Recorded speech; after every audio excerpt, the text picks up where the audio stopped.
When passion meets fear, we as filmmakers create nightmares, drawing you into the dark and learning together that we are not so different. The Highlands Horrorfest brings filmmakers and horror fans alike together to celebrate those fears and embrace the unexplainable.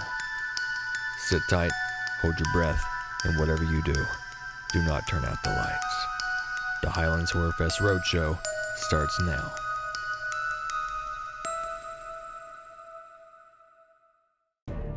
Hi there, my name is Paul Fine, and I'm your new host here at the Highlands Horrorfest Roadshow. Today's the last event, and we're talking to Ren Allen about some really nice makeup effects she can do on actors for horror movies. We're here at ETSU, and we're talking about... Hi there, I'm Justin Simerly, and welcome to the last Highlands Horrorfest Roadshow of the season. Let's get started.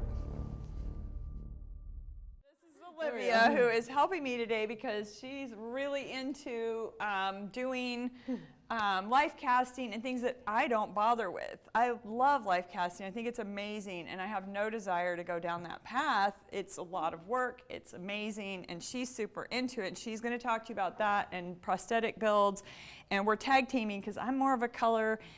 And although I do horror films, my main income has been in beauty and body paint, like she said. So I was going to really quickly demonstrate the difference between someone who does a little bit of horror films here and there and someone who does a lot of horror films. This is Olivia's blood. This is my blood. So that just tells you a little bit about our different backgrounds, and thank you so much for helping me with this, because I did not want to build prosthetics tonight. And she's great at it. So she's going to start us off by showing how to apply a piece that she built and about blending edges and just some of the materials you can use rather than just doing a direct build, which is one way. But when you direct build, which is all I ever do, when you direct build on the skin with like cotton and latex, continuity is an issue. And in filmmaking, continuity is really important. And so a lot of the stuff I do, I can do it in one day. We're doing the entire scene. I don't have to go back and worry about continuity. But if you want continuity, you need someone like her, because they're going to build it and build multiples, and you're going to get the same look for the same scene repeatedly when you need that. So take it away, Olivia. All right. Hi, my name's Olivia. I'm a self-taught makeup artist. So I'm excited to show you what I've built and made for Ren to paint.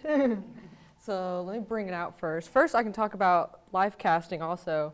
So I built this, I've made a life cast of my model here, so of his face, which is good to have to, repeat, when you need to make prosthetics over and over again. This is a little bit of a smaller one that I made. Usually a life cast should be about this big, even bigger than this, honestly, so you can get your neck and the sides of your cheeks. But this one's just a little bit smaller to show that it, you can still make something even if it's kind of tiny. So let's see. So I sculpted straight onto this, and then I used liquid latex and cotton. You can do it many different ways, using silicone or foam latex, but I just decided to do the good old easy liquid latex and cotton, which is super cheap and easy, inexpensive for a self-taught learner like me. And there's also different kinds of latex. That is also another thing I really quickly wanted to bring up, is like, this is a little bit of a cheaper version, and then we have brands like Miron and Ben Nye, which you can really tell the difference. Like, there is a big difference in latex, which first you might not think there is, but there definitely is. So I'm gonna apply this to your face. Let's see. So there's also many different things you can use. I'm going to be using a mixture of some spirit gum and liquid latex. There is also things like Prozade, which you can also use, which is another adhesive. But I'm going to use some spirit gum. And I've kind of made a little bit of edges with some thin liquid latex to try and help blend this in better. But I'm also going to have to build onto his face with the latex a little bit to also help adhese it. So let me go ahead and put some stuff on you. And I'm going to jump in with adhesive. I'm going to tag onto that. Some of these adhesives are really great and fabulous, inexpensive adhesives for filmmaking, but if you get into performance makeup or you need prosthetics that stay on with a lot of horizontal weight, Telesis 8, well, Telesis makes a bunch of adhesives. I can't remember if I brought it. Have you worked with Telesis at all? I don't think so. Okay, Telesis 8 is the one that I have currently. I did not bring it with me. Because if a person's sweating, if you have heat, spirit gum will start to break down.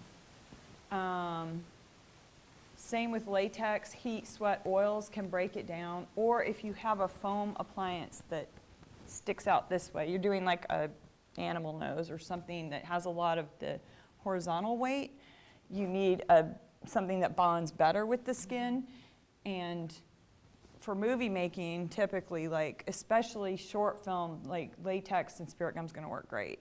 If you're out in the heat of summer and you're going to be running around in the woods, maybe go for something that won't break down with heat and sweat. Because I have worked on a music video where the beard was coming off because the guy was getting sweaty, and while they were in the middle of a shot, he's like, help. And I'm like, turn your head the other way to the camera, dude, because I couldn't jump in. I'm like, I can't say cut. That's not my job. So yeah, beard flapping on one side. So I had to learn that the hard way. But like she said, there are many, many different adhesives. Learn their pros and cons. Spirit gum and latex are very inexpensive. That's a big pro.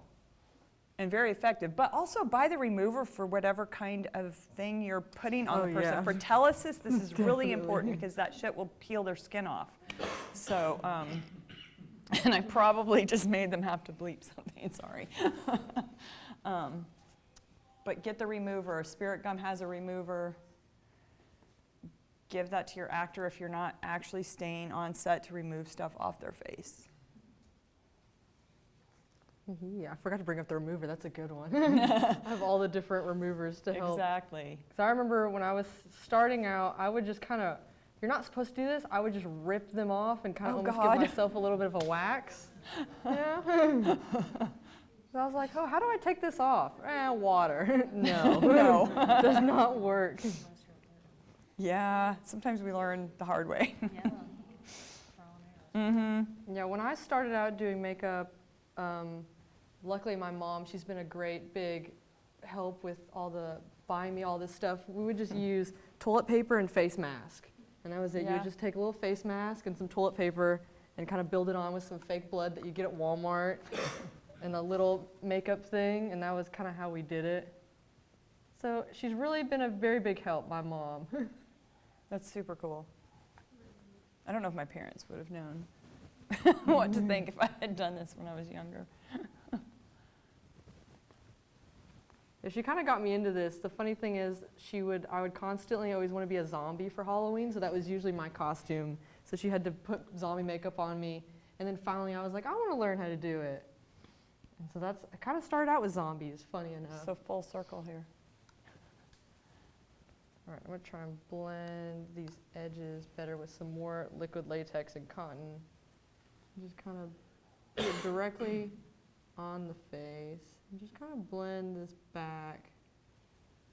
And can you tell us about the tool you're using?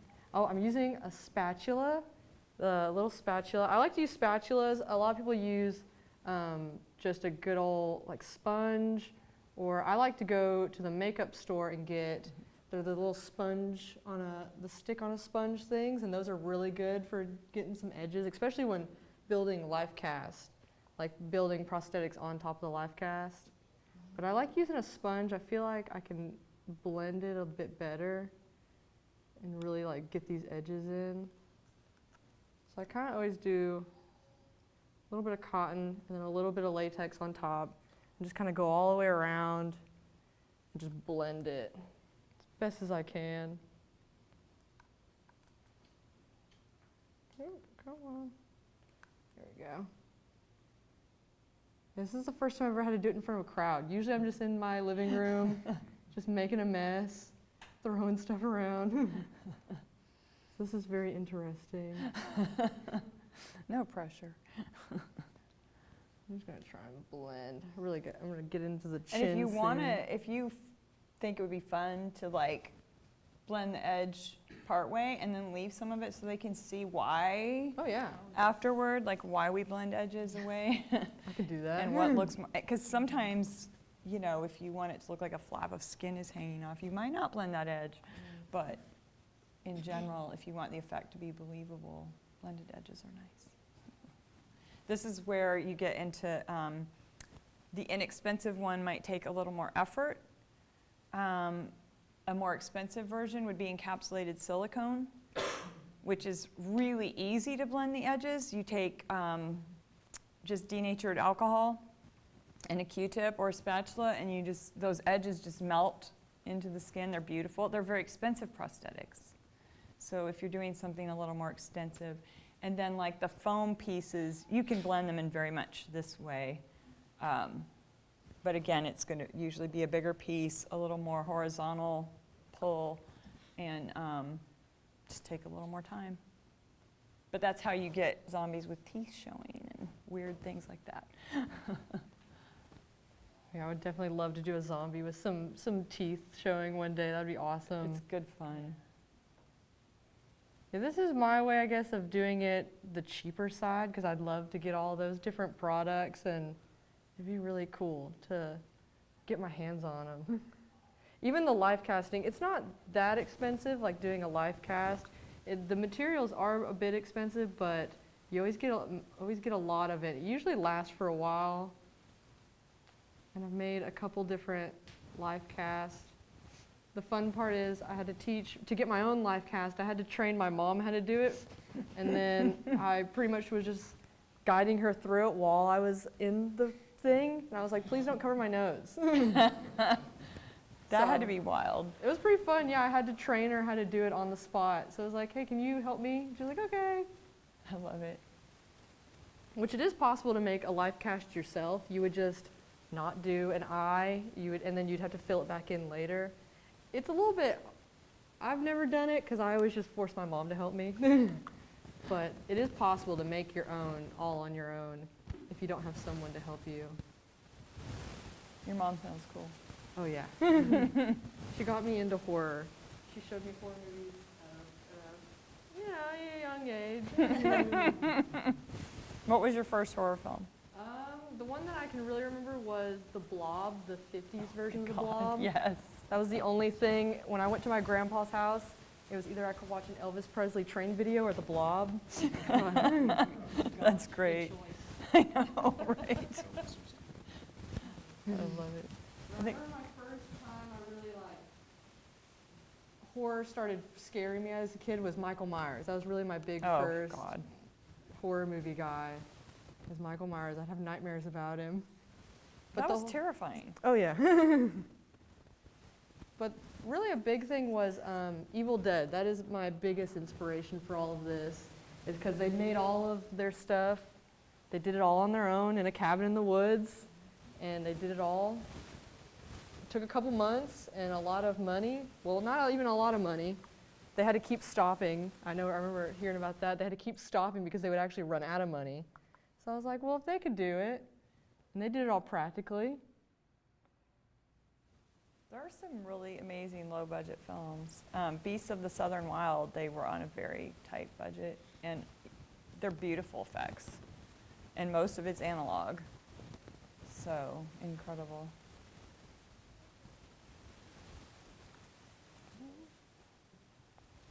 Not in the horror genre.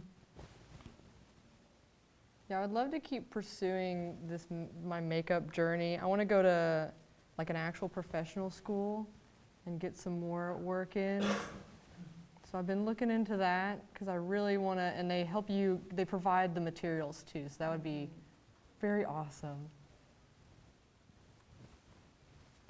Have you found you have to film the poster differently if they're going to do a lot of motion, like talking or something like that? Yeah, like for this, I would have cut it into 2 different spots so then he could open his mouth. But he can, probably shouldn't. Don't open your mouth. Not yet. Not in this one. But yeah, usually for certain things you would want to like have this separate and probably this so he can still open and close his mouth. So I've had to worry about that. There have been times when I've built full prosthetics and forgot that maybe I want to open my mouth. And it's like, no. Perhaps I wanted to breathe at some point. It's like, meh.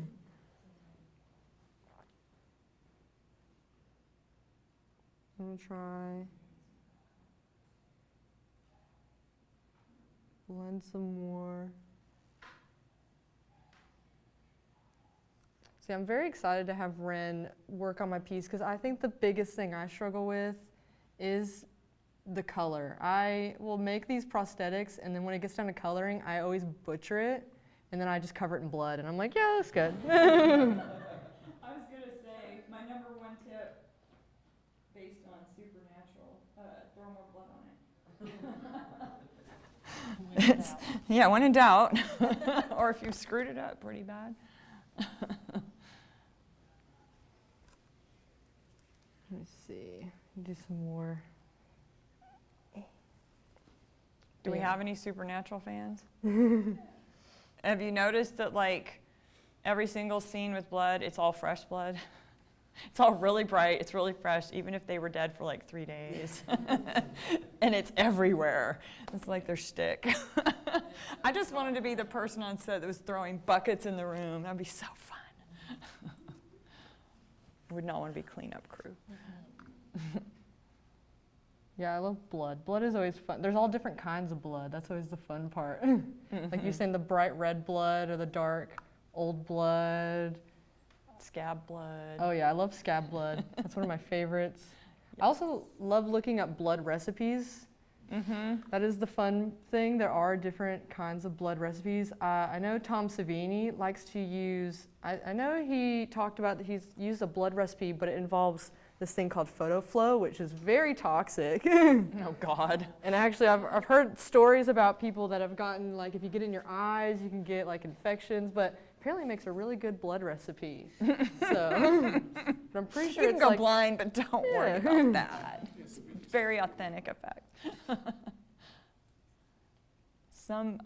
One of the horror films I worked on, the guy who was making the blood in a 5-gallon bucket in my studio, I think it was more of an alginate base, but it was a 5-gallon bucket of blood. And he had a big inverter blender that he was blending it with. Yeah, wow.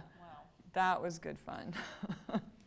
Because they were doing a pump under, like he was building a pump so that when they cut the throat, it would splurt. Yeah. And so I was just doing the color over the prosthetic for them. Yeah, it is. It's good old-fashioned analog effect. It works. hopefully this will dry pretty fast, hopefully. I know me and my friends were over here talking. If it doesn't dry, we're just going to blow on him all together. So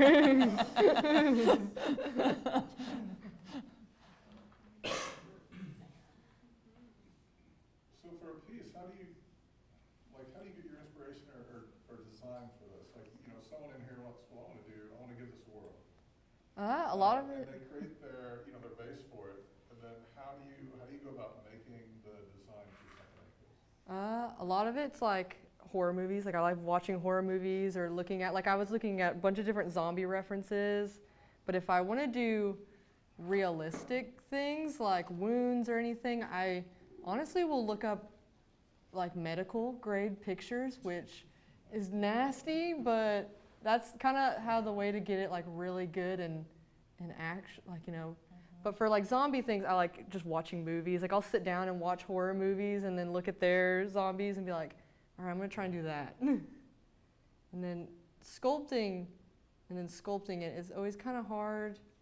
I know I go through, sometimes I'll like finish a sculpt and then I go, I don't like this. And I scrap the whole thing and I'll restart. There's a lot of trial and error trying to figure out what kind of thing I wanted. So for this one, I wanted like more of a bigger brow and kind of a big chin with like this bigger cheekbone area. So that was kind of like what I was going for, was like more of like he's kind of dead for a while. He's a little gross, a little nasty.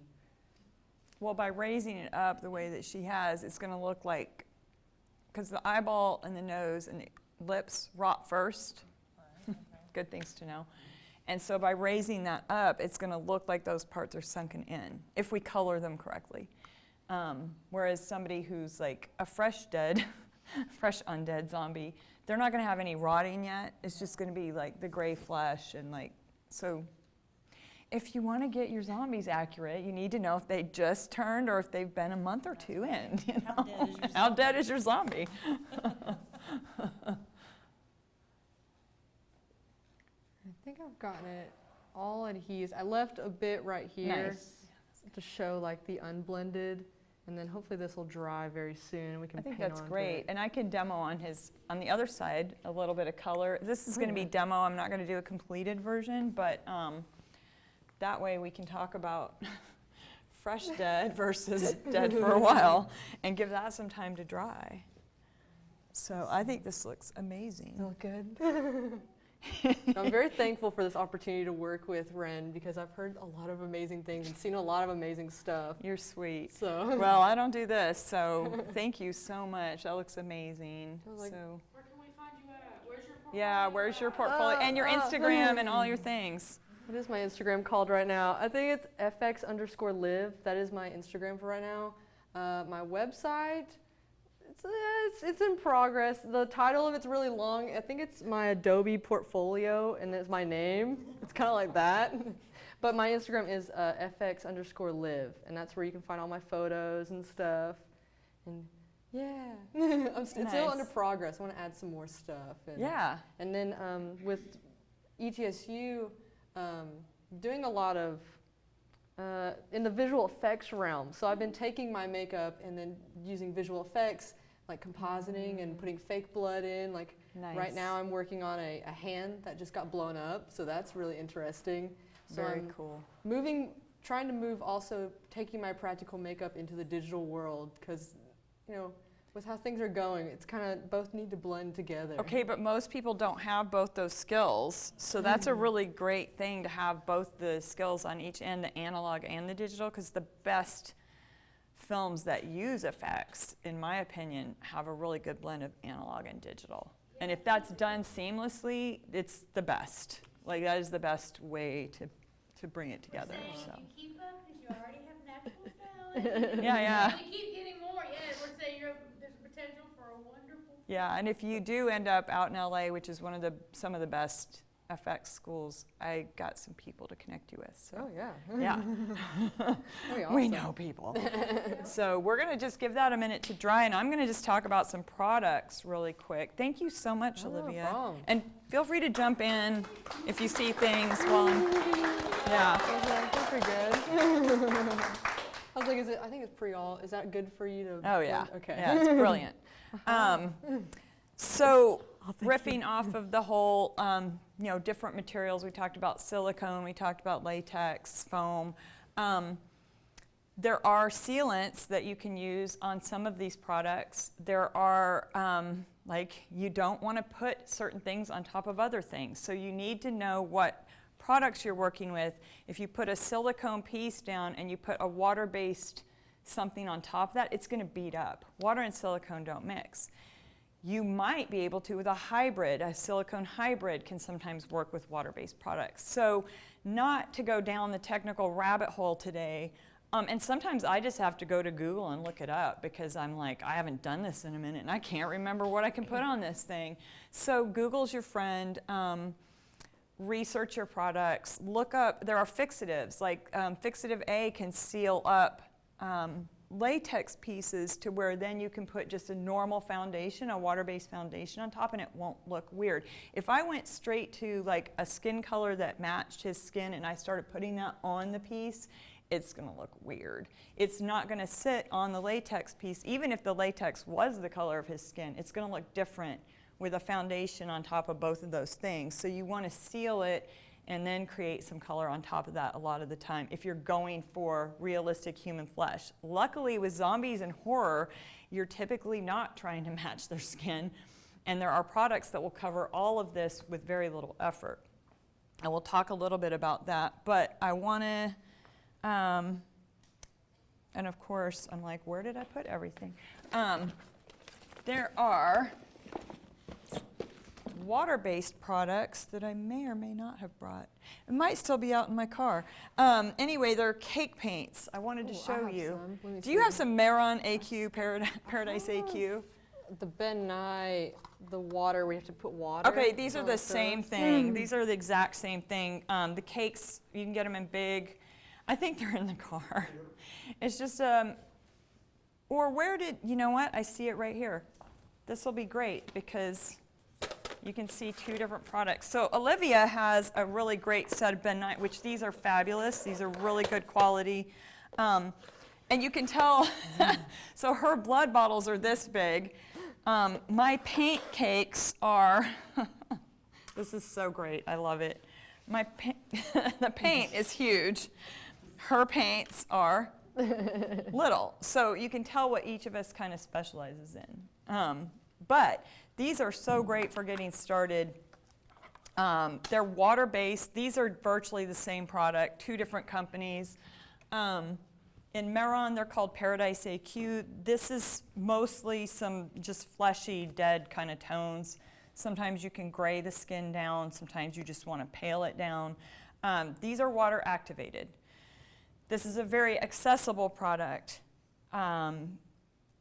Anybody can use these. It doesn't take a lot of practice. You use some water, you stir it up, get it going. Check the consistency on the back of your hand. You'll learn that the more you kind of move the paintbrush through it and really froth up that pigment, the more opaque it will be, and the more you can cover the skin. So you can get a kabuki brush, and this is great for cosplay and all kind of stuff. Like my former boss when I worked at MAC Cosmetics is right here, and she and I remember many, many Halloweens where we were using beauty makeup at the counter because that's what we had available to do Halloween makeup looks. And like how long it took to cover the skin. You're gonna die, Misty, when you see this because in seconds you can do what we spent a lot of time doing. So a tiny bit of water, and really with face paint, body paint, a lot of these art forms, your water to pigment ratio is really what that control will get you the effect you want. So I'm just taking a gray because it's a dead look. And you just want to get that nice and thick. And I'm just going to demo on this side, but look how nice that covers. And you can just, in seconds, take away his healthy, happy skin look. And you can shear it down if you want. You can thicken it up. You have control just with the water and the pigment. And you're going to want to make sure anywhere you want someone to look dead as your base coat, just make sure any skin that's exposed, you get it. You get in the ears, you get behind the ears, walk around your subject. Because there's nothing more jarring than seeing like pink flesh coming through on an undead character. And it's really easy to miss spots. Hands and arms and anything that's showing in your film, you need to make sure and get that covered. If we took this product onto the latex, it's not going to behave quite as well. But you could put a sealant down, like I said, and get a decent effect. I want you all to see the difference see how the color is not going to look the same, right? So my not so cheap trick for that is airbrush. I like to use a hybrid paint. It's water resistant, almost waterproof, so it's really good for film work. You can hand apply this paint. It's a little tricky because it dries fast. It's alcohol based. So if you don't want to invest in an airbrush, you can still work with airbrush products. It's just going to behave a little differently. And it's a little tricky because it dries quickly, and so you don't have as much working time. And if you mess up, it's alcohol that's going to move it. So you don't want that near someone's eye. We're going to let that dry a little longer before we pull out the airbrush, but here's some things to think about. If you're using a water-based product, most of those are safe around the eye and lip area, right?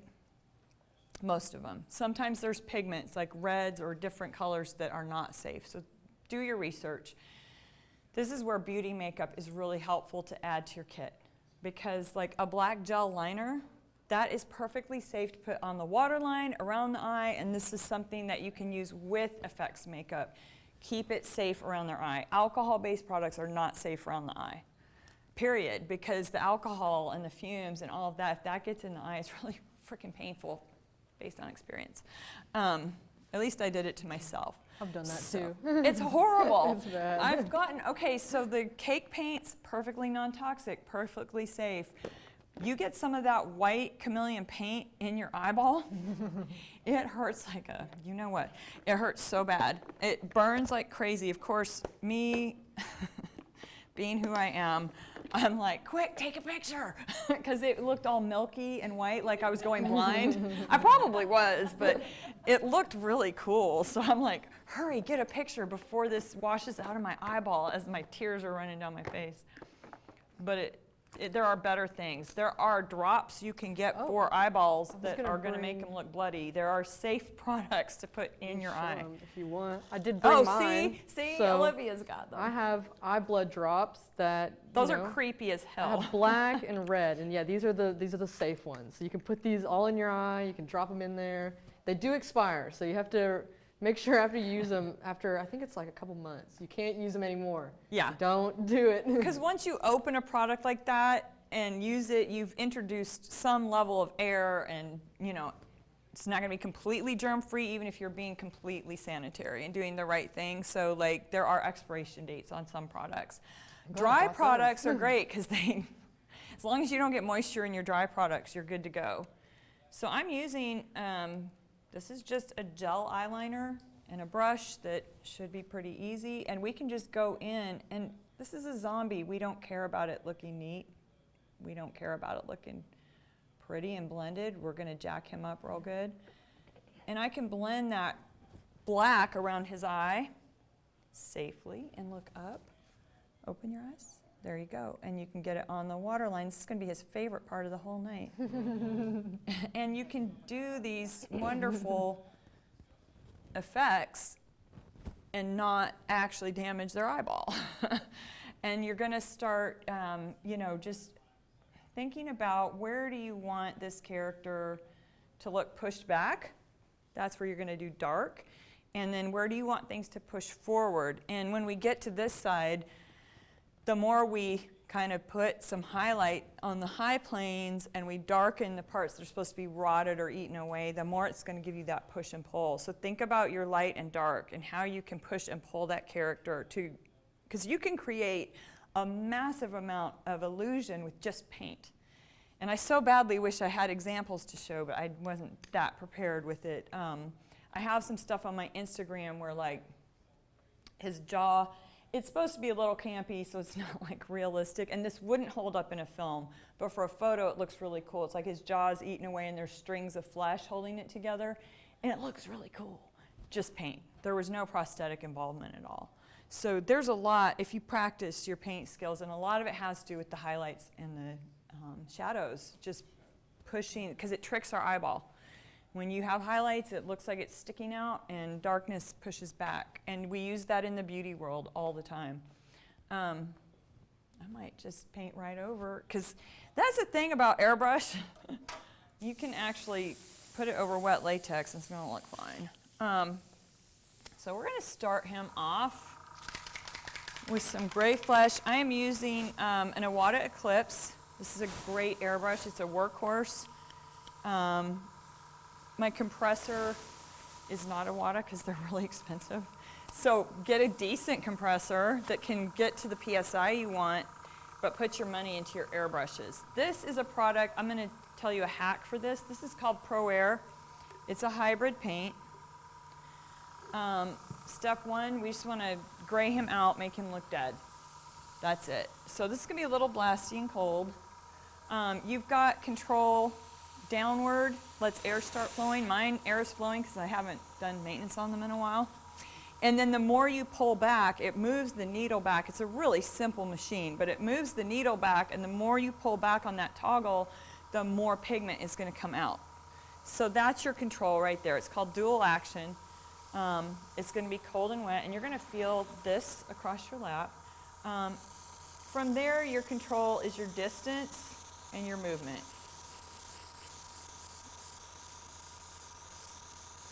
And you're going to see anything that's not blended, you're going to see. And this is really good just to understand. But here's the thing about zombies. Their flesh can look rough all the way across. So you can do a rough blend even if you want to and just keep it going because you want their skin to look kind of rough and popped out and like nasty. I'm going to try not to block. And then also move away from their nose every so often because it's really uncomfortable to have somebody spraying your nose when you're trying to breathe. So you want to keep moving. But see how we get no variation because it's so opaque. It's such a strong pigment. You don't have to take a bunch of steps to get the prosthetic to match the skin. You just got to spray enough of this on and you're good to go. Now, if you care about the actor you're working on and you don't hate them, and if it's a situation where they're not going to be sweating a lot and you need that waterproof, go ahead and undercoat them with a water-based paint first and then add airbrush. If you're hand applying the airbrush product, that doesn't hold up. You're going to just go straight to the liquid. But it'll be so much easier for them to remove afterward. Moving away from the nose a little bit. And of course, when you get into hair and all that, you're going to want to not have pigment on the hair. So I'm not being super careful tonight because I know this isn't going to be in a film, but if you were, you'd want to go back and remove from the hair because that's going to ruin the whole illusion.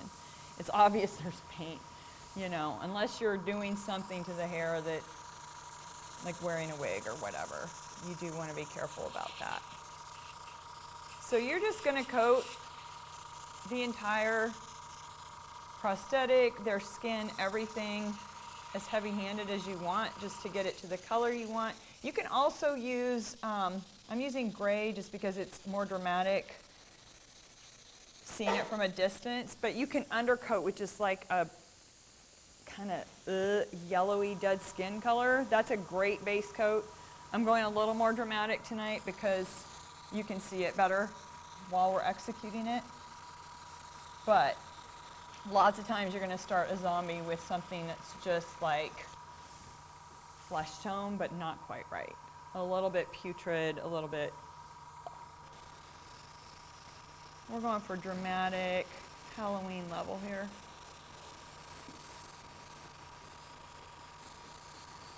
How does it feel? He's a trooper. It feels horrible. And this is at a much higher pressure than like if I were doing foundation for a wedding or something like that, it would not be as high of a PSI. This is still safe for human skin level. Okay, got a decent base coat down. You kind of get the idea. And you can see the difference between blended edges and not blended edges and why you might want to use that, you know, to create effects, because sometimes unblended edges can look really cool. But you see the difference. Okay, here's another part to it. Clean your tools with the thing that is the base of the product. So if I put water in this airbrush right now, we would have concrete in the airbrush and it would not be usable again tonight without me tearing it apart and cleaning it. So if you don't know what products you're putting in there, you're going to find out really fast. Alcohol-based products need alcohol to clean them. Water-based products need an airbrush cleaner and water to clean them. So definitely be aware. Silicone is a whole other thing. You're going to have a mixing medium and a special cleaner that works with silicone and breaks down silicone. Same with your brushes. If you're you know, applying a silicone paint, which I'm going to show you one in just a sec, you have to have the silicone medium to clean that brush. So even if you're painting by hand, you're going to need to know what to clean those brushes with. So we're just going to clean this out real quick. And because we don't have a ton of time, I'm going to show you some really fast stuff for highlight contour, and then we're going to show you some like veining kind of cool stuff we can do and talk about some more products real quick. So black is potent. You got to go easy on it because it can get carried away real fast. You can put this near the eye. They have to have their eye closed, and you cannot put it in the waterline anywhere. And you get kind of rough anywhere where you want the skin to be eaten away. Bring in your black. Anywhere you want it to look kind of pushed in, bring in your black. Give him a little bit of lip rotting kind of effect.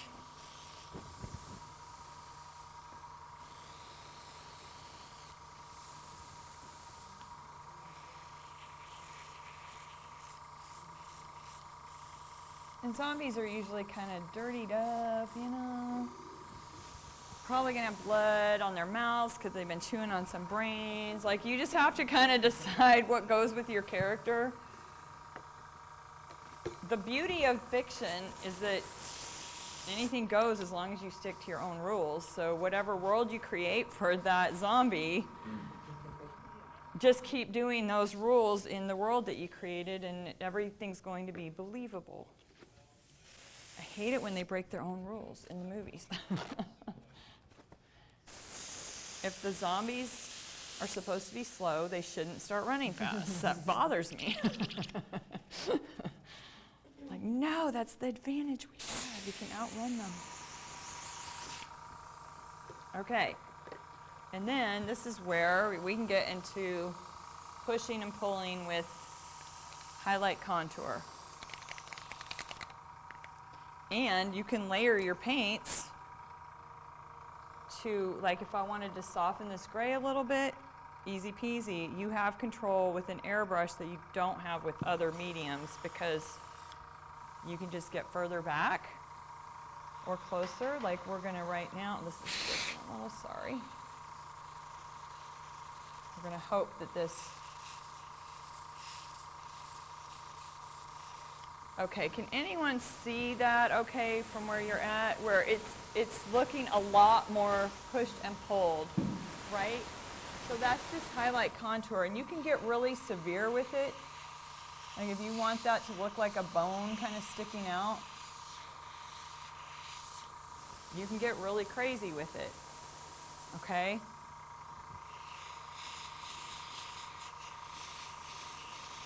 You're going to want to come in with some hand-painted effects here.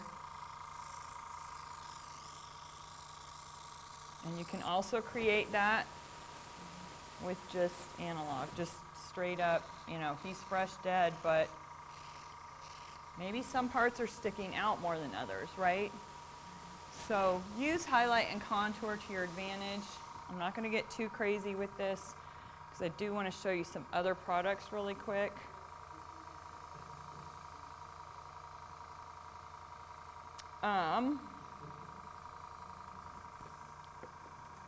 Just going to clean that so I don't hate myself later. So airbrush, that's your disadvantage, is you have to clean it immediately or you will hate your life when it comes time to deal with that. Okay, couple other products. This company does not make a lot of earthy colors, but they're very opaque. It's called Body Color Cosmetics, for extremely waterproof, silicone based. They sell a mixing medium. You have to activate it with the mixing medium. You have to clean it with the mixing medium or you will never get it off. But the Body Color Cosmetics stuff is incredibly waterproof. Like you can put that on the skin, take them underwater, it's not gonna move. So for those of you who are interested in doing underwater work, that can be useful. Okay, and then Olivia has some of these too. We both work with Skin Illustrator, and European body art. The European body art are a little more transparent typically, which is really useful for this kind of stuff. But I think both are incredible, and you want something a little more opaque for doing like some of the veining work and whatnot. So if you want a plague victim, you get you a little skinny brush. I work a lot with narrow brushes that are kind of come to a point. For these are alcohol activated. Don't put them too close to the eyes, and you can get some wonderful effects. So this palette is my blood palette. It has, let's see here, prime red, aged blood, vein blood, bruised red, dried blood, fresh blood, bruised purple. So it's a lot of colors you would use for zombie effects. And you can, when you need the blood to not be, the blood that we both have in the larger containers, that is going to stay liquidy. It does not dry down, which is more realistic if somebody's actively bleeding or it's fresh. But with a zombie, they often have dried blood on their faces. So you might want something a little more waterproof, and sometimes we'll just drip it around the mouth area, you know, make it look a little messy. This is not going to move. I just dripped alcohol on you. That is not paint, it's just alcohol. But you can kind of get in there. It is going to move the paint underneath, so you just want to be really careful not to overwork it. And don't have your actor talking while you do that, because it's not going to taste good. But you can see where that's going to stay. Like if you need it to just dry down and be there, these are actually good types of blood to use. I like using some of the bruise and dried blood colors, or even the blacks, to come in and do a little bit of veining, or it depends, like you can come in and darken up some of these areas and just blend them away. And that's going to stay for a very, very long time. So come in and just create some grunge and grime. Can y'all see that okay? And you start slowly building it toward a more realistic look rather than this flat kind of face paint look that we start with. But get in there and jack it up. You can blend it while it's still wet. After it's dry, you're done, unless you activate it with alcohol, and alcohol will remove the paint that's underneath. So these are all things to think about when you're planning a look. I think this one needs some blood dripping out of it. And you're just gonna, a lot of these things I'm showing you, you would need a lot more time to complete the look, but you get the idea. Anywhere where there's texture like that, I'm gonna go in and add some more depth. I love little eyebrow movement there like that. And can you see how that's slowly getting more dimension? And you're just going to keep doing that. And you can go in with lighter and darker colors and continually add. And then look at where does he need blood? Well, he's got this opening in the piece where I'm like, oh yeah, that could have a little dried blood in there, right? Anything that makes your heart happy. And then take a lot of pictures so that when you recreate the look for the scene the next day, you have continuity pictures, and that's where phones come in handy on set. We no longer do Polaroids and keep books of continuity pictures. We use our phones. And we can communicate with other crew members that way as well. Like, hey, I need you to do this. And then you've got a picture and you can do it. So, but yeah, throw more blood on it. I'm trying to think what else, because this is super quick. So I'm like, what can we do? What can I answer for everybody? Yeah. What do you make and adhere prosthetics out of when your actor is allergic to latex? You're going to have to go silicone probably, and that's a big, it depends. So she's asking about allergies to latex. Now, it depends on the level of allergy, because sometimes people can have latex touch their skin, like a finished latex piece that is not in liquid form still, but you'd have to adhere it with a different prosthetic, which Telus 8 would be great if you need a real long wear, or spirit gum or something of that nature is latex free. Spirit gum's a great one. If they cannot have latex touch their skin, I mean, I love encapsulated silicone prosthetics, but again, you're back to they cost a little more. I imagine Olivia will be making those by next year, so they're not super difficult to make. The silicone materials are more expensive ingredients. Here, I have a But little- I was gonna say I might have What's some with me this? too. This is Oh yeah, 3rd degree. So and you this can is mix kind of that a- on the spot and just make. So yeah, that's like little silicone. You mix parts A and B. Never let them mix together. It ruins it. Yep, I have that So- exact same one. have to do it 'Cause that's two about as separate. fancy as I ever get. Is just like a quick. I mean, a big effect. jug of this is like expensive. It's so so I get the expensive. little. But encapsulated silicone, it's like the effect, the prosthetic, and then it has these nice edges. And when you put that on, you use alcohol, and the edges just disappear. It makes your life so much easier. But again, there's always a trade-off. It's either cost or ease or something. There's pros and cons to every kind. But that is a really good question. I'm glad you brought that up, because checking with your actor about allergies, sometimes people don't think about it. If they're new to being on a film, because a lot of film and low-budget things that we do, we're not working with agency represented talent. And that's not something they're going to think about. So you have to think about that. And I've had a couple moments where I'm like, you know, ready to apply something, and I'm like, oh shit, I didn't ask. Because I am used to working with agency represented talent, and they will tell you straight up. You'll have a plan months ahead, and you'll have a script breakdown, and you're going to know all of this going in, and you're going to have somebody building the prosthetics for you and whatnot. He looks a little more, really the blue-gray is a little extreme for a zombie, so I would probably go in with a little more of a flesh tone here normally, but I think it looks fun from a distance. You look kind of like a ghoul. Throw more blood on it. It's true. But yeah, check with allergies, anything like that that can affect your actor, because your job is to try to keep them as comfortable as possible while doing extremely crazy things to them. Definitely. Any other questions? And feel free to come up and look at products, ask questions. Olivia's got a lot of really cool stuff out here, and we can leave all of this out.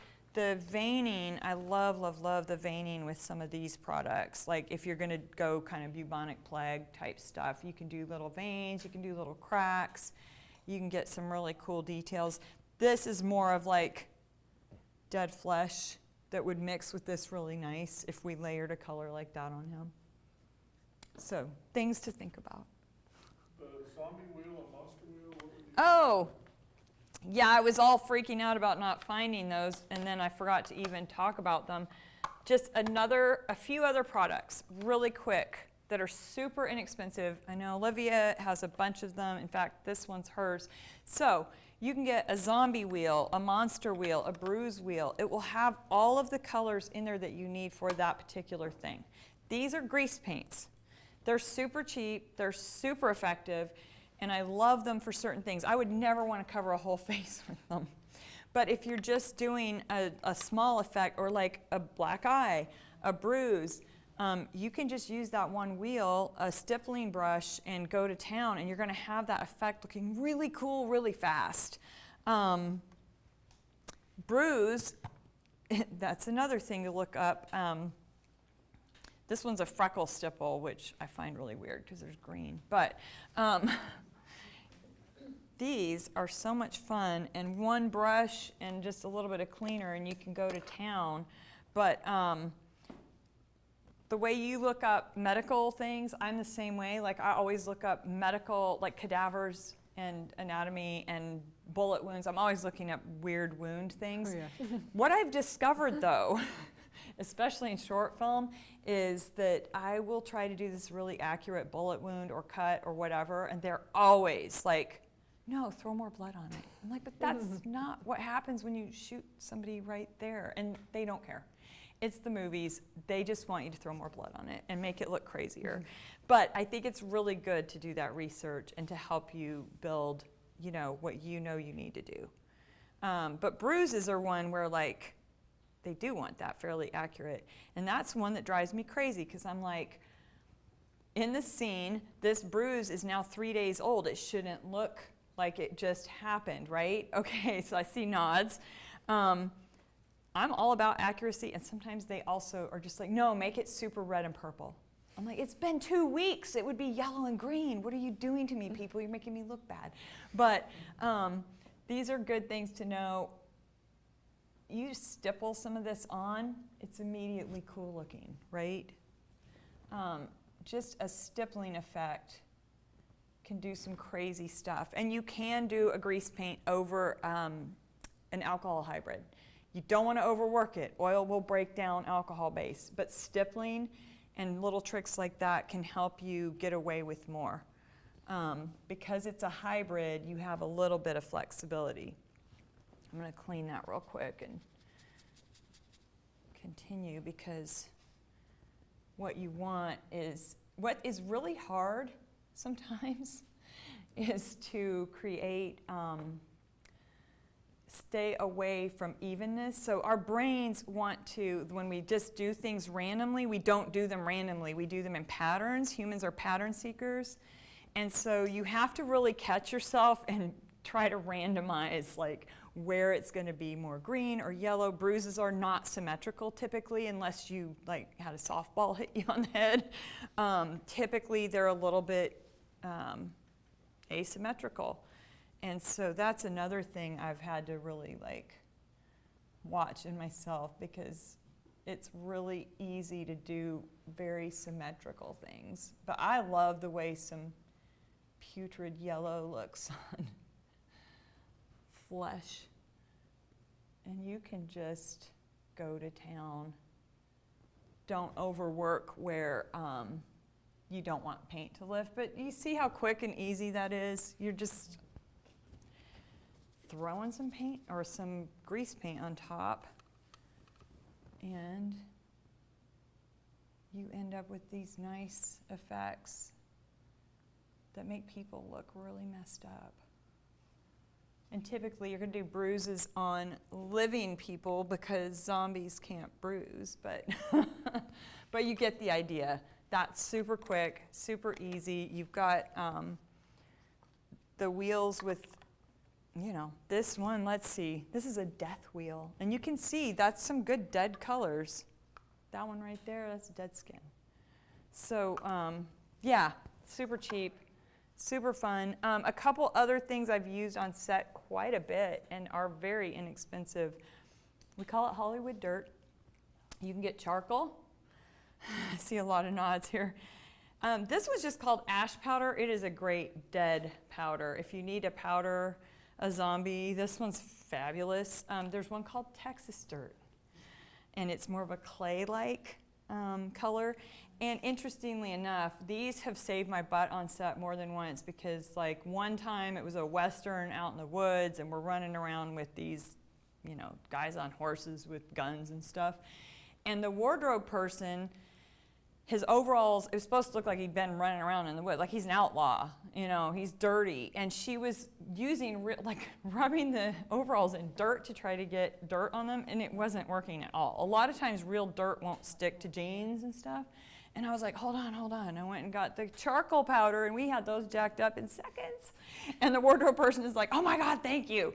So that's a great thing to keep in your kit for emergencies. You can get all different colors, and you can get them in big tubs. So big tubs are great if you're going to use them. That's a dry product. It's not going to go bad. As long as you don't get moisture in it, it's not going to get germs in it. And then I brought a bunch of different kinds of blood, but I think Olivia has more. So definitely, yeah, this is like thick blood.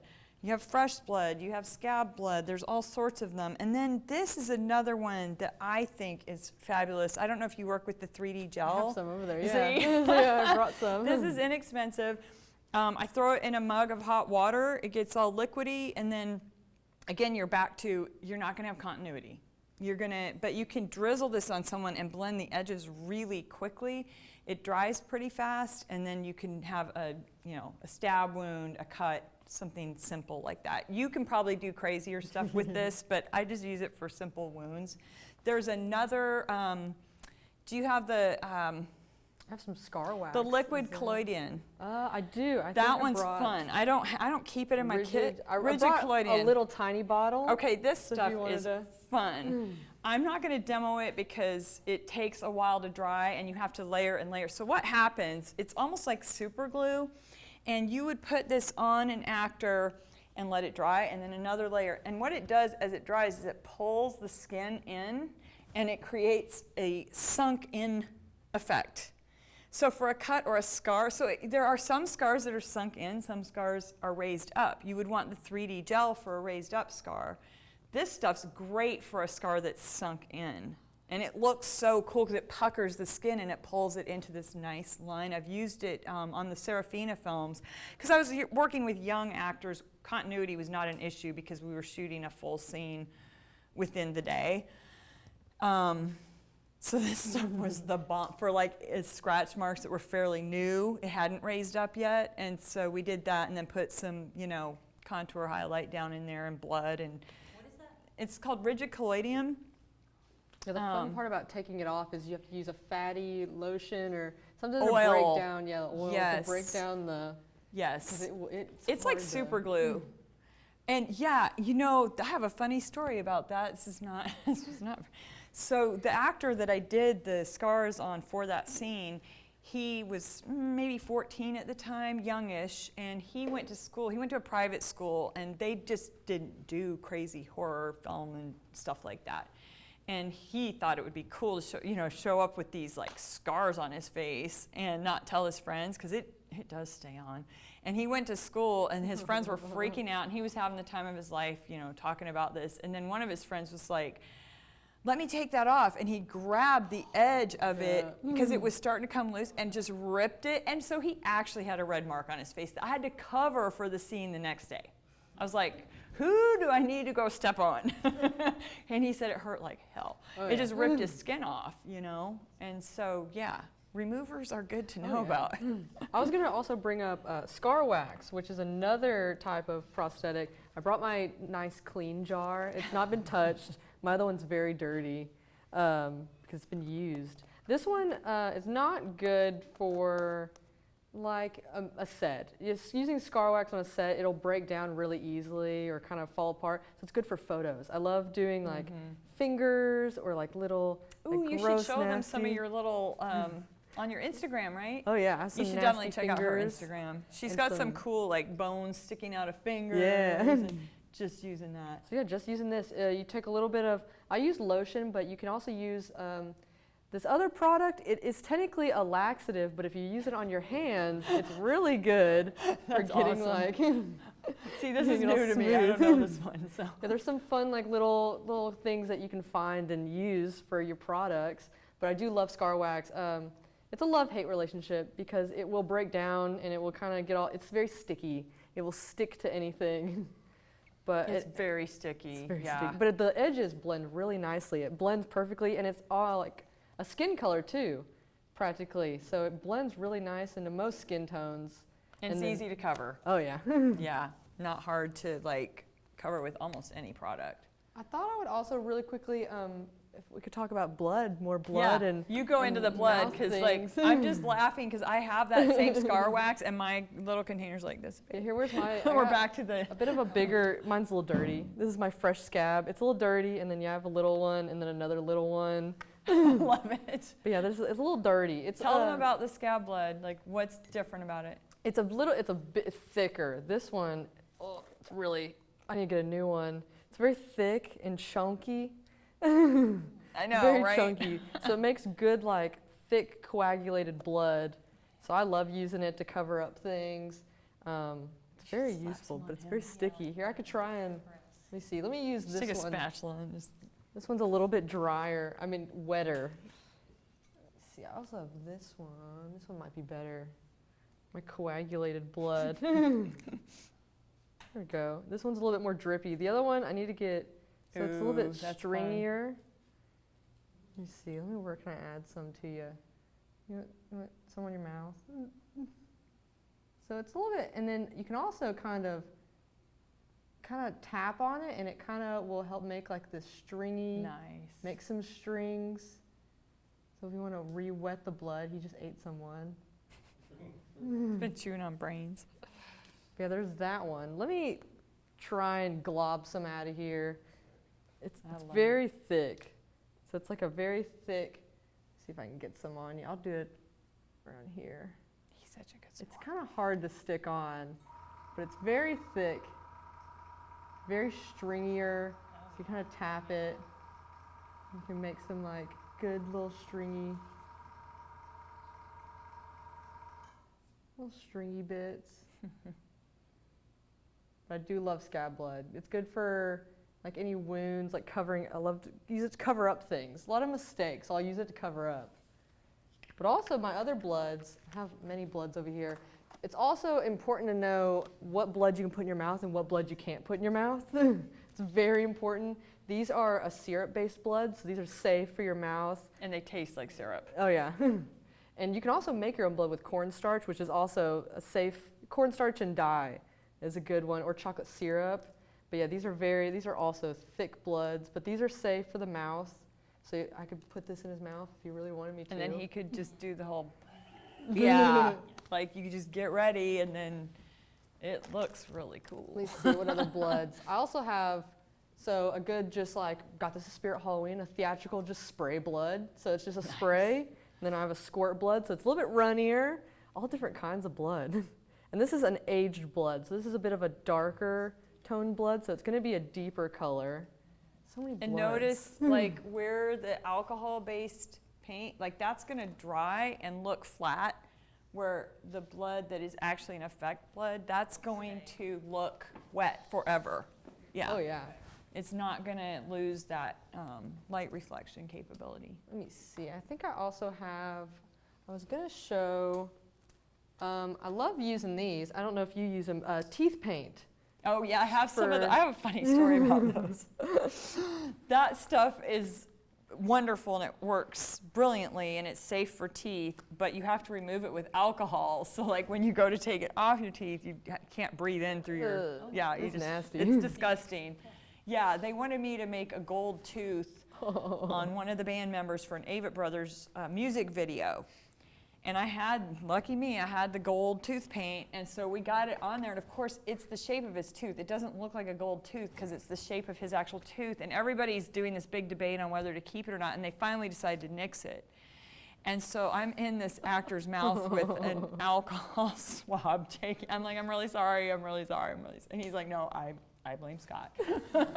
Yeah, I once. It was pretty gross. I did a zombie look with some teeth blood, and I took off all my makeup. Forgot to tape off the teeth stuff because it kind of, you don't really feel it after a while. You forget about it. And I remember I went out with it, and everyone was like, "What's on your teeth? Why are your teeth red?" I was like, "One second." Yeah. But yeah, there's all different colors. There's this one's black. A blood red. There's also one called, what's this one? The nicotine one. So like, you know, yellowish. Yeah, nasty. It's gross. And then of course this good old black.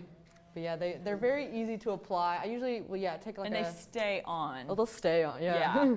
If you don't need something to stay on and you just need a quick effect, Oreos smushed up all over the teeth is a great cheap effect, but it won't stay. Yeah, I love all my blood. I don't know what else other bloods. There is cheap blood. So this is like, you can get this at a Spirit Halloween or Amazon, very cheap. It's gonna look different consistency wise.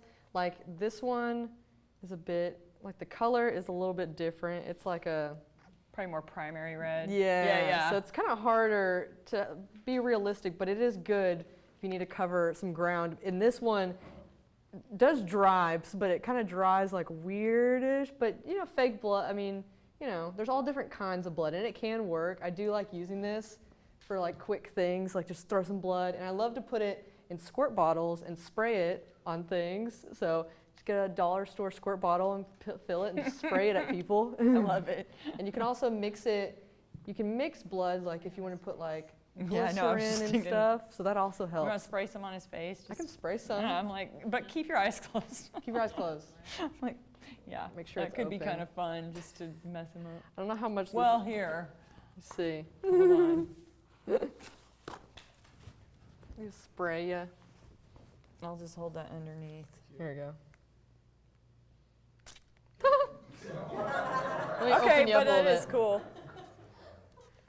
There you go. And that's where airbrush is nice because, but see, if he had just had a fresh kill, You just rip somebody's arm off. Yeah. You're gonna be splattered. and you can see the difference between the older blood and the fresh, you know. Oh yeah. Sometimes cheap stuff is great. For the cheaper blood, can you use food coloring to adjust it to make it a little more realistic? Oh yeah. So yeah, you can definitely use. Get good food dye, get the really Yeah. thick stuff, like from professional cake decorator stores. That shit's the bomb. Oh yeah, and glycerin is also your friend with making sweat or tears, or because actors, they might need to look all wet and gross, or make these prosthetics look slimy. I like to add some glycerin to. I love wet zombies, so I usually wet my hair and put glycerin, it. make it look like I'm a swampy. Let me see if I Okay, there's another funny story about that. Let me see if I can add some too. From Hellboy. So in Hellboy 1, they used glycerin to make him look wet. And I went to the Makeup Artist Symposium the year that was nominated for an Oscar, and so I got to hear all the nominated makeup artists speak about the film, right? Whatever film it was. Well, the Hellboy guy is telling us about how, like, under the lights, the glycerin was looking really hot. And they couldn't figure out why. It wasn't different cameras, it wasn't different lighting necessarily, but something was creating a really hot effect. They ended up using KY jelly. So there's your cheap, glistening wet effect. It works, though it stays wet looking. So it's inexpensive. I'm gonna tag team with you and do some veining. Yeah, and usually glycerin is also safe around the mouth. It's a vegetable base, so you can get it if you need to get it in your mouth or around your mouth. It's safe. That's way too blue. When doing stuff like this, do you find that when you're looking at it and you do it, that it's on film, it looks a little different, and you have to make adjustments? Oh yeah. So like right now, honestly, my edges look really nice on this TV, I've noticed. So yeah, and then you'll have to, like film, look at it on a camera, because a lot of the time, a camera can hide things, but it also can show things. So it's also a good thing to know as a makeup artist for both of us. If someone wants to film something, we also need to maybe help the director be like, film it at this angle, or film it maybe here with this lighting, and then it'll look good. So it's good to also communicate with your director about, like, my makeup will look good, like maybe film it like that. Well, okay, and I will say in most productions, we have to adapt to whatever. We are low priority as far as, like, in an independent film, you have some of that leeway. In a bigger production, you don't. And you better figure it out. Oh yeah. So, because they don't care usually. They'll be like, figure it out. And there are points at which I can be like, this is a lighting issue. This is not a makeup issue. This is no longer has anything to do with. There is nothing I can do to take that sheen off his face because that is your lighting guy. So go get the gaffer, But typically, when I walk onto a set, depending on what medium what are they going to use the end result for? Is it going to just be social media? Because then guess what? The HD camera, I don't care that much. It's not a big deal. If that is going to be shown on a 40-foot screen, you have to care a lot. And if it's an RE camera, that camera can read the blood under the surface of the skin. And if you don't know that, and you put, I'm beauty makeup normally, right? So this level of stuff, it's not going to matter as much. But if you're doing beauty makeup on someone and there's an RE camera and it's going to be on a 40-foot screen, if you put beautiful, you can just look fabulous in person, that camera now is blocked from reading the blood under the surface of the skin with just normal makeup, right? Just foundation. It can be beautiful foundation. It looks great in person. On that screen, it's going to look like, we call it floating head syndrome. Y'all know what I'm talking about. So it can no longer read the blood under the surface of the skin where you've put the makeup, but it can everywhere else. So they're going to look pink everywhere else, and their head's going to look yellow, and it looks like it's just disembodied. It's horrific. It's been done in some great films. But also the advent of HD has made us have to step up our game quite a bit and learn technical things we never thought we'd have to learn. I never thought in a million years I would be taking classes in Atlanta on what different cameras do to the human skin when you put them on a big screen. But here we are. So knowing what lighting they're going to use, knowing what cameras they're going to use, and then typically directors will expect you to check things in the monitor. So you find what's called Video Village. Video Village is where all the monitors that are this, and this is where usually like the client and if the producer's on set, which is rare, or the AD, they're all going to be watching that. And they're all going to be giving feedback and like, oh, that corner needs a little more light. Could you pop some more light in there? And then the gaffer runs over and puts a little more light. Whatever adjustments need to be made. And then you're looking at it and you're like, oh, damn, he looks kind of flat. Really quick, I'm grabbing some bronzer and like give him a little more contour because he looks really flat in the screen. But that gives you the feedback you need to make adjustments, hopefully. And hopefully it's not a lighting issue, because sometimes you're just like, that it is what it is, you know, and you have to just do your best. And a good director is going to talk with you about all of those things ahead of time. But you can see how we can just slowly kind of add some little veining, crack him out. And usually with veining kind of stuff, you're going to want different colors. I like the blood that you did there. But you, a little bit of blue, a little bit of red, a little bit of different vein colors is going to look a lot better than just plain black. Dimension, right? Oh yeah, I forgot. I brought some sealers, a couple different. Oh yeah, show them that. So I have little bottles. I brought my little bottles, but this is the Fixative A. And then I brought some barrier spray, so that's just kind of like a little bit, you know, just a simple sealer. You just kind of spray it on the face. And then a caster sealer, which is good for prosthetic pieces. Like you kind of stipple it on, stipple thin layers onto the prosthetics. And it can also, yeah, change the paint job for certain things. Different sealers will definitely help, because liquid latex, I've always had the problem where I'll, you know, get my thing ready and I put it on and then, oh, okay, I can't blend it anymore. It's done. It's stuck in place. It's That's dry. why the airbrush, I recently just got an airbrush like a couple Yay. months ago and been trying that thing out. And it's been a very big help for like edges and spraying, because yeah. It makes your using- life easier. Oh yeah. For sure. There's so many things it's great for.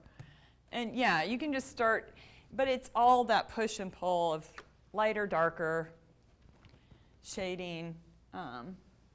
And the best way to find out what he's so jacked up, is to just experiment, you know? You want some mouse blood?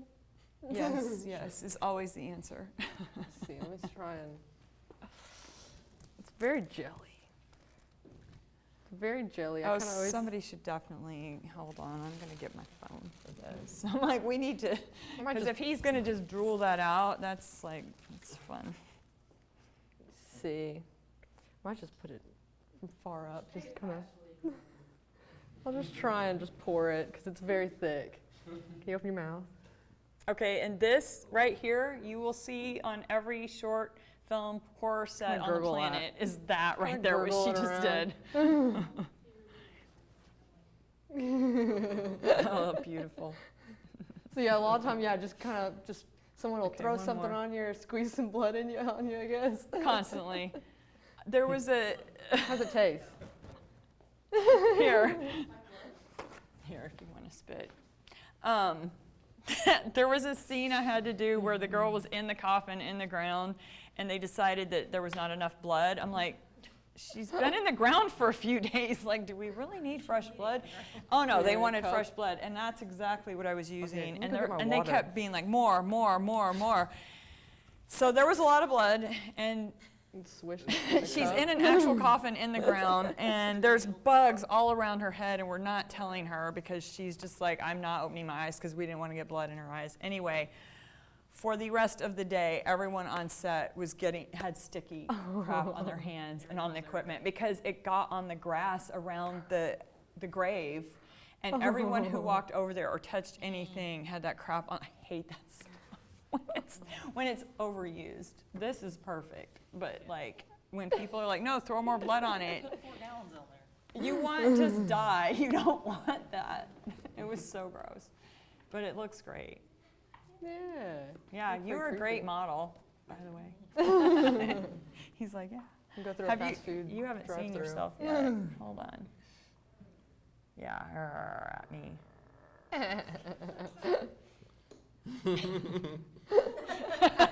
He hadn't seen himself yet.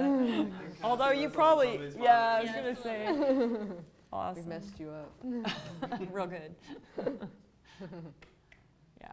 How's it feel to be under the makeup? How's it feel? How's it feel having it on? And This one is pretty light. Seems like it's moving pretty well with your mouth too. Yeah. Yeah, it's not too tight on my face. Yeah. Looks great. yeah, I'm very thankful for the opportunity from Ren and Well, I'm Jake really for having me. You're awesome, and I think you're gonna have a great career. I hope so. Yeah. Yay. Thank you.